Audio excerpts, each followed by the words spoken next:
Fassen ball.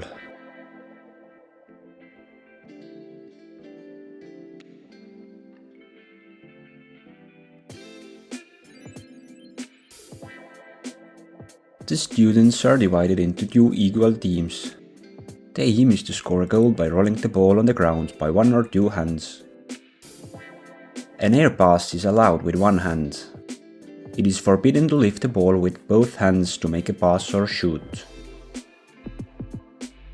If the ball is in the air, it can be put on the ground to dribble or pass it. Any physical contact penalizing the opponent is sanctioned by a free kick or a penalty if the fault was done in the penalty area.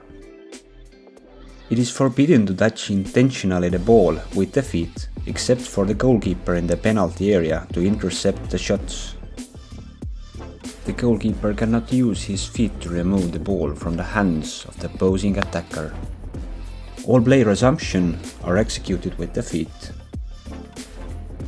The penalty is done with the hands by advancing towards the goalkeeper in a face-to-face to attempt to score.